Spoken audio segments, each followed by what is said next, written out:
नमस्कार। संख्याओं की दुनिया में आपका स्वागत है। देखिए, हम अक्सर ये सोचते हैं कि नंबर्स की दुनिया बिल्कुल सीधी साधी और कायदे कानून से चलती है। लेकिन क्या हो अगर मैं कहूँ कि कुछ नंबर्स ऐसे भी हैं जो इन नियमों को नहीं मानते। जी हाँ, कुछ ऐसे रहस्यमयी नंबर्स जो हमारे सामान्य लॉजिक को भी चुनौती देते हैं। तो आज हम इन्हीं के रहस्य से पर्दा उठाने वाले हैं।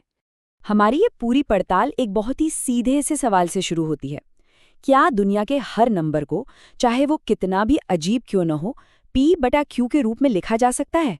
मतलब एक नंबर को दूसरे से भाग देकर। ये सवाल सुनने में तो आसान लगता है, पर यही हमें गणित के एक बहुत गहरे रहस्य की ओर ले जाएगा। तो चलिए सबसे पहले उन नंबरों से मिलते हैं जो सीधे साधे हैं, जो नियमों का पालन करते हैं। इन्हें हम कहते हैं परिमेय संख्याएं या रैशनल नंबर्स। जैसे कि 5। अब 5 को हम 5/1 लिख सकते हैं, है ना? या फिर आधा मतलब 1/2 या 0.75 जो कि 3/4 होता है। ये सब कितने सिंपल हैं। कह सकते हैं कि ये हमारे नंबर सिस्टम के शरीफ नागरिक हैं। और फिर आते हैं ये कुछ बाहरी लोग, जैसे कि √2, पाई और ऐसे नंबर्स जिनके दशमलव न कभी खत्म होते हैं और न ही कभी खुद को दोहराते हैं। ये उस सीधे सीधे भिन्न वाले नियम को तोड़ देते हैं। इन्हें ही तो हम अपरिमेय संख्याएं कहते हैं। पर सवाल यह है कि हम ये साबित कैसे करें कि ये सच में नियम तोड़ रहे हैं। आज हम इसी कोड को क्रैक करने वाले हैं।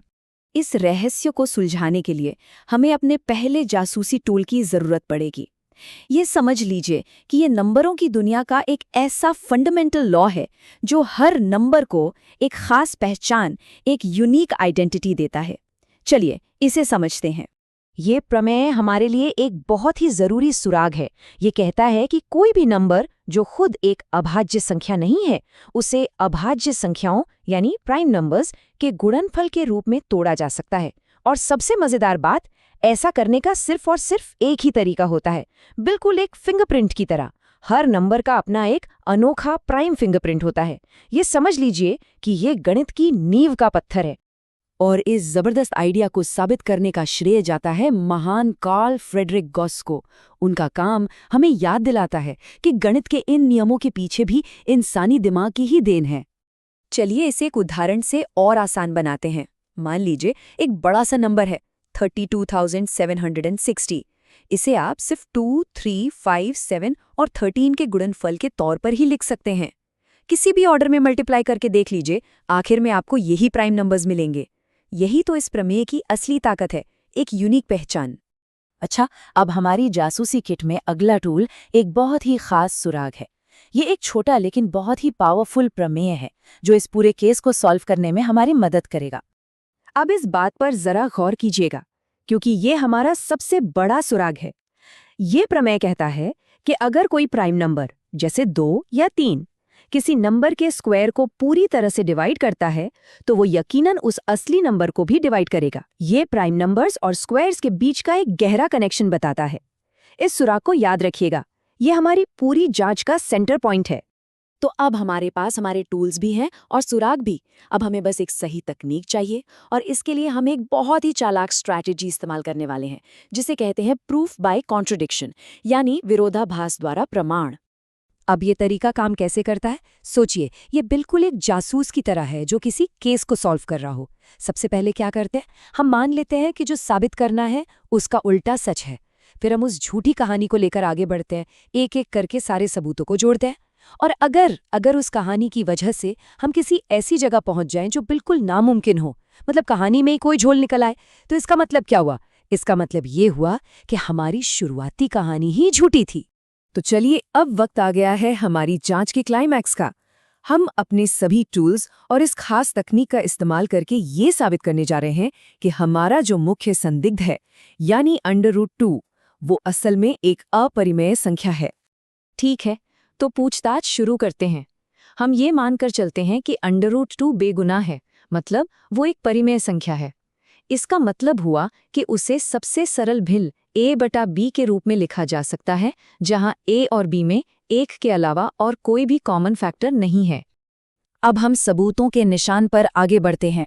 हम समीकरण के दोनों साइड का स्क्वायर करते हैं और उसे थोड़ा सा इधर-उधर करते हैं। बस इससे हमें एक नया समीकरण मिल जाता है, 2b² बराबर है a² के। ये एक सीधा साधा लॉजिकल स्टेप है। और यहीं पर हमारा मेन सुराग काम आता है। अगर a स्क्वायर 2 से डिवाइड होता है तो हमारे प्रमेय 1.2 के हिसाब से a को भी 2 से डिवाइड होना ही पड़ेगा। ये हमारी जांच में पहली बड़ी कामयाबी है। तो हम इसी लॉजिक पर आगे बढ़ते रहते हैं। अगर a 2 से डिवाइड होता है तो हम उसे 2c की तरह लिख सकते हैं। अब जब हम इसे वापस अपने समीकरण में डालते हैं तो हमें एक नया रिश्ता मिलता है। और ये है कहानी में असली ट्विस्ट। समीकरण को थोड़ा और सरल करने पर हमें पता चलता है कि b स्क्वायर भी 2 से डिवाइड होता है। और हमारे मुख्य सुराग का इस्तेमाल करते हुए इसका सीधा मतलब है कि b को भी 2 से डिवाइड होना ही पड़ेगा। एक मिनट रुकिए, यहीं पर तो कहानी में झोल है। हमें अभी अभी क्या पता चला कि a और b दोनों ही 2 से डिवाइड होते हैं। लेकिन याद है हमने अपनी जांच शुरू कहाँ से की थी? हमने ये माना था कि a और b में कोई कॉमन फैक्टर है ही नहीं। ये तो साफ साफ एक विरोधाभास है। अब क्योंकि हमारी शुरुआती कहानी हमें एक नामुमकिन नतीजे पर ले आई, इसका मतलब वो कहानी ही झूठी थी। Case closed. हमने साबित कर दिया है कि √2 एक परिमेय संख्या हो ही नहीं सकती, वो अपरिमेय है। और जानते हैं सबसे अच्छी बात क्या है? ये जो पावरफुल जासूसी का तरीका है, ये सिर्फ एक केस के लिए नहीं है। बिल्कुल इसी लॉजिक का इस्तेमाल करके ये भी साबित किया जा सकता है कि √3, √5 और ऐसे न जाने कितने और नंबर्स अपरिमेय हैं। यही तो है गणितीय तर्क की खूबसूरती। तो अगली बार जब कोई अपरिमेय संख्या सामने आए तो याद रखेगा, कभी-कभी सच को सीधे साबित करने का सबसे अच्छा तरीका होता है ये दिखा देना कि उसका उल्टा होना नामुमकिन है। ये हमें सोचने पर मजबूर करता है ना, कि गणित में और कितने सच हैं जो सिर्फ इसलिए सच हैं क्योंकि उनका झूठ होना हमने असंभव साबित कर दिया।